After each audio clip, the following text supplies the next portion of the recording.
নমস্কার বন্ধুরা, আজকে আমরা কথা বলতে চলেছি পশ্চিমবঙ্গের আরজিকর হসপিটালে ঘটে যাওয়া হত্যাকাণ্ড নিয়ে।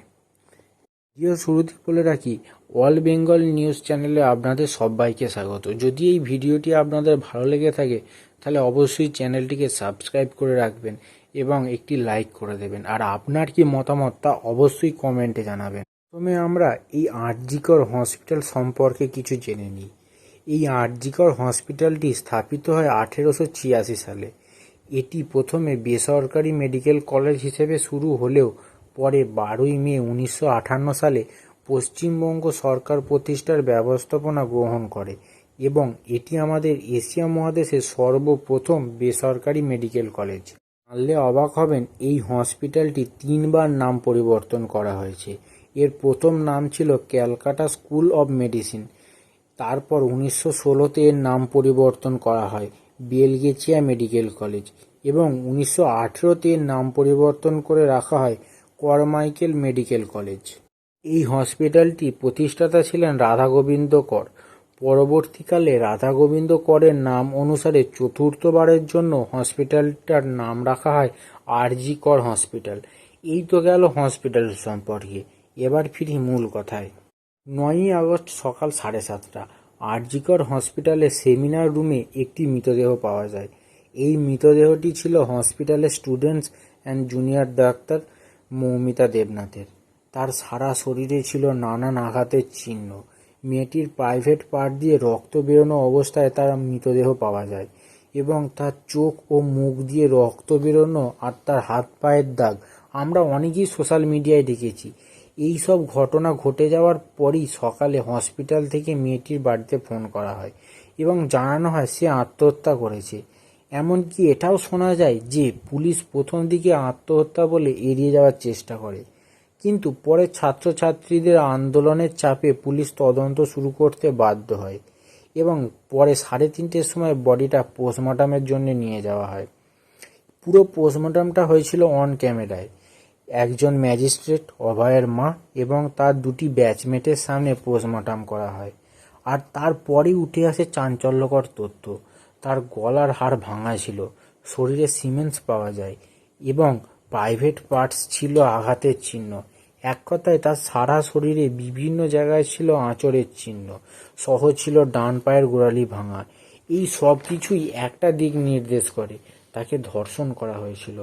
এরপর আরজিকর হসপিটালের প্রিন্সিপাল সন্দীপ ঘোষ বলেন, মৃত ছাত্রী রাতে একা সেমিনার হলে ঘুমানো বা থাকাটা উচিত হয়নি।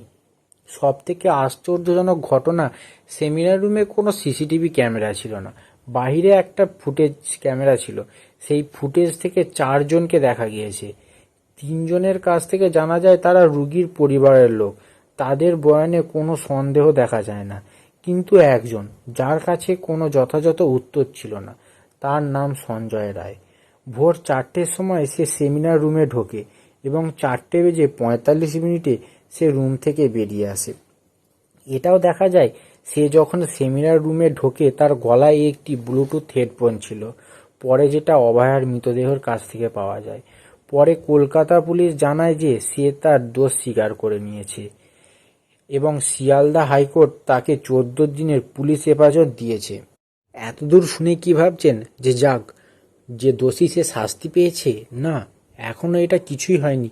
এবার আসছে আসল দিক, এবার আসছে আসল ঘটনা, যেটা কখনো কি শেষ হবে, যেটা মানুষের মনে থেকে যাচ্ছে প্রশ্ন। অভয়ার শরীর থেকে 2 জনের সিমেন্টস পাওয়া যায়, তাহলে দ্বিতীয় ব্যক্তিটি কে আর কেনই বা সিসিটিভি ফুটেজে তাকে দেখা যায়নি? এখানে প্রশ্ন বেশ কিছু জাগে। প্রথমত, অভয়ার ছবি দেখেই মনে হয় তার কতটা নির্মমতার সঙ্গে তাকে ধর্ষণ করা হয়েছে। সে নিশ্চয়ই চিৎকার করেছে, কেউ শুনতে পায়নি কেন? তখন কোথায় ছিল তারা? দ্বিতীয়ত, রাতে যে 4 জন বন্ধু মিলে তারা ডিনার করে, তারা কেন পুলিশের সামনে আসছে না? তৃতীয়ত, এত বড় ঘটনা ঘটে যাওয়ার পরও আমাদের স্বাস্থ্যমন্ত্রী মমতা বন্দ্যোপাধ্যায় কেন কেন এই ব্যাপারে কোনো কিছু স্পষ্টভাবে জানাচ্ছেন না, কোনো অ্যাকশন নিচ্ছেন না? অথচ তিনি কি বলছেন যে আমরা রাস্তায় নামবো, তিনি প্রোটেস্টে নামছেন, তিনি বলছেন আমি 10 লাখ টাকা জরিমানা দিতে পারি।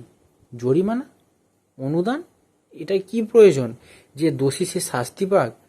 তার শরীরের যে বিভিন্ন চিহ্ন, যেগুলো আমরা দেখলেই বুঝতে পারি যে না, যেটা সাধারণ মানুষ যারা, তারা দেখেই বোঝা যাচ্ছে যে এটা কারণ একজনের করতেই পারে না। কারণ সে যখন দেখা যাচ্ছে সিসিটিভি ক্যামেরায় 4টেই ঢুকেছে, 4:45 সে বেরিয়ে এসছে। 45 মিনিটের ভেতরে একজন মানুষকে এত কিছু করা যায় না, সেখানে আর একজন কেউ উপস্থিত ছিল, কিন্তু সে কে তা এখনো জানা যায়নি। আজকে সন্দীপ ঘোষ অ্যারেস্ট হয়েছেন। দেখা যাক এই ঘটনাটা কতদূর কি যায়। ছাত্রছাত্রীরা এখনো আন্দোলনে নেমে আছে এবং দেশের মন্ত্রী অনেকেই অনেক কথা বলছে, কার কথা কি বলবো। একবার ভেবে দেখুন, যে ডাক্তারকে আমরা ভগবানের পরেই আমরা ডাক্তারকে রাখি, সেই ডাক্তারের আজ এই অবস্থা। আর 5 বছর পর পশ্চিমবঙ্গ কোথায় যাবে? কোথায় যাবে পশ্চিমবঙ্গ? ভেবে দেখেছেন? আপনার বাড়ির মেয়েটি 5 বছর পর কি ফাঁকে বেরোতে পারবে? প্রশ্ন করুন নিজেকে, প্রশ্ন করুন। তারপর